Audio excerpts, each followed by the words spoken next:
Good morning, my dear students. This is your Subbarao sir, founder and director of Ashoka Study Circle, Ashok Nagar Extrude, Hyderabad, and 18 years of teaching experience in civil services and Group 1.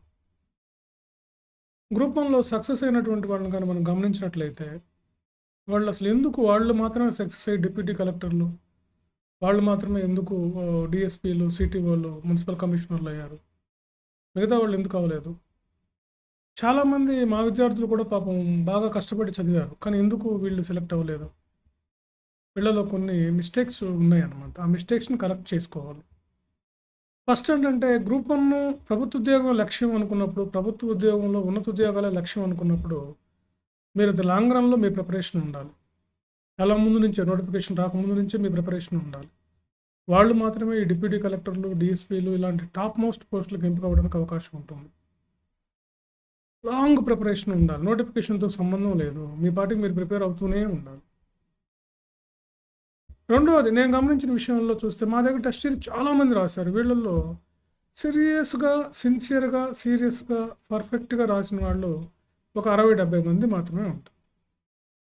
వీళ్ళల్లో కూడా ఒక 60-70% రాశారు. అందులో ఎక్కువ మంది మనకి వీళ్ళల్లో ఈ 60-70 మందిలో ఎక్కువ మంది అన్ని టెస్టులు అన్నీ రాయటం, అన్నీ కరెక్షన్ చేయించుకోవటం వల్ల వీళ్ళు మంచి మంచి పొజిషన్లకి, మంచి మంచి పోస్టులకి ఎంపిక అవ్వడం జరిగింది.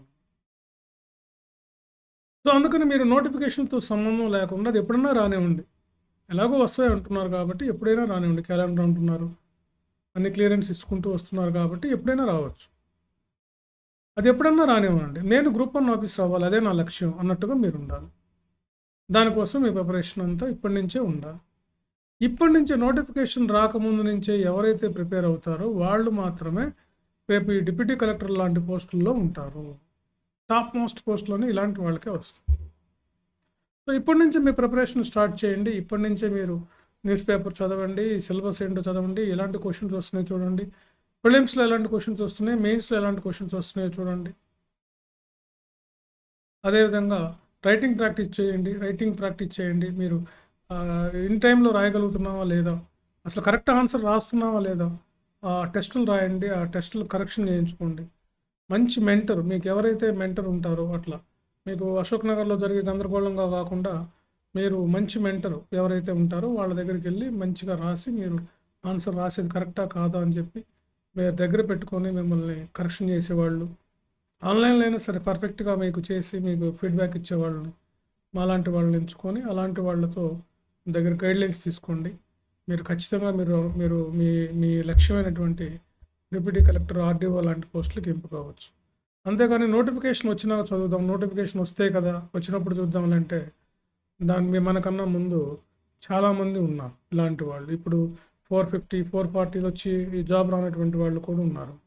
వీళ్ళంతా ఇప్పటి నుంచే స్టార్ట్ చేస్తారు. ఇప్పటి నుంచే టెస్టులు, ఆన్సర్ రైటింగ్ ప్రాక్టీస్ ఇవన్నీ చేస్తున్నారు. మా దగ్గర రోజు 5 నుంచి 10 మంది జాయిన్ అవుతున్నారు ఆన్లైన్లో.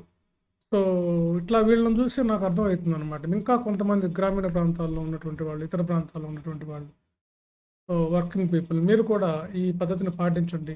అప్పుడే మీకు వస్తుంది. ప్రిలిమ్స్కి, మెయిన్స్కి సైమల్టేనియస్గా ఒక నోటిఫికేషన్ వచ్చేసరికి ఒక 3 పేపర్స్, ఏవైతే ఒక 3 పేపర్స్ ప్రిలిమ్స్లో ఉంటాయో, ఏవైతే మెయిన్స్లో ఉంటాయో అవి కంప్లీట్ చేసి అటు ప్రిలిమ్స్కి ఇటు మెయిన్స్కి పనికి వస్తుంది. యాజ్ యూజువల్ ఒక న్యూస్ పేపర్ కానీ కంప్లీట్ చేసుకుంటూ రైటింగ్ ప్రాక్టీస్ కానీ చేస్తే సరిపోతుంది. ఆ షెడ్యూల్ అది ఎలా చేయాలి ఏంటి అనేది మేము ఇస్తాం. యాప్తో ఏం సంబంధం ఉండదు. ఇది మీకు కేవలం వాట్సాప్ ద్వారానే మీరు రాసి పీడిఎఫ్ లాగా చేసి నాకు పంపిస్తే నేను ఇక్కడ మా బోర్డులో, డిజిటల్ బోర్డులోకి తీసుకొని కరెక్షన్ చేసి మీకు పంపించి మీకు వాట్సాప్లో ఫీడ్బ్యాక్ ఇస్తాం, మోడల్ ఆన్సర్స్ పంపిస్తాం. ఇవన్నీ చేస్తాం అన్నమాట. కాబట్టి దీన్ని పాటించండి మై డియర్ స్టూడెంట్స్. మీ లక్ష్యం డిప్యూటీ కలెక్టర్ అయితే ఆర్డీఓ లాంటి ఉన్నతమైన, డిప్యూటీ కలెక్టర్ అన్నా ఆర్డీఓ అన్నా ఒకటే, ఇలాంటి ఉన్నతమైనటువంటి పోస్టులు సాధించాలంటే మీరు ఇప్పటి నుంచి మనం కష్టపడాల్సిన అవసరం ఖచ్చితంగా ఉంది. ఎందుకంటే సివిల్ సర్వీసెస్ని ప్రిపేర్ అయ్యే వాళ్ళ నుంచి మీకు పోటీ ఉంటుంది. వాళ్ళు రెగ్యులర్గా ప్రిపరేషన్లో ఉంటారు, రెగ్యులర్ టచ్లో ఉంటారు వాళ్ళు. అందుకని వాళ్ళే టాపర్లో ఉంటారు. టాపర్స్ అంతా సివిల్ సర్వీసెస్ వాళ్ళే. డిప్యూటీ కలెక్టర్లు వచ్చిన వాళ్ళంతా సివిల్స్ ప్రిపేర్ అయినటువంటి వాళ్ళు. సో అందుకని మీరు కూడా ఇప్పటి నుంచి చదవండి. ఇప్పుడు ఇది మన స్టేట్ ఎగ్జామ్ కాబట్టి మన సివిల్స్ రాయలేనటువంటి వాళ్ళే గ్రూప్ 1 లాంటివి రాసి సక్సెస్ అవ్వాలి. కానీ ఇక్కడ ఏం జరుగుతుంది, సివిల్స్ రాసినటువంటి వాళ్ళే గ్రూప్ 1, గ్రూప్ 2, గ్రూప్ 3లో కూడా సక్సెస్ అయిపోతున్నారు. దానికి కారణం ఏంటంటే వాళ్ళు ప్రీ ప్రిపరేషన్ వాళ్ళు ముందు నుంచే రెగ్యులర్గా 1 ఇయర్ అవని, 2 ఇయర్స్ అవని, 3 ఇయర్స్ అవని వాళ్ళు ప్లాన్గా చదువుతూ ఉండటం వల్లే దీనికి కారణం అన్నమాట.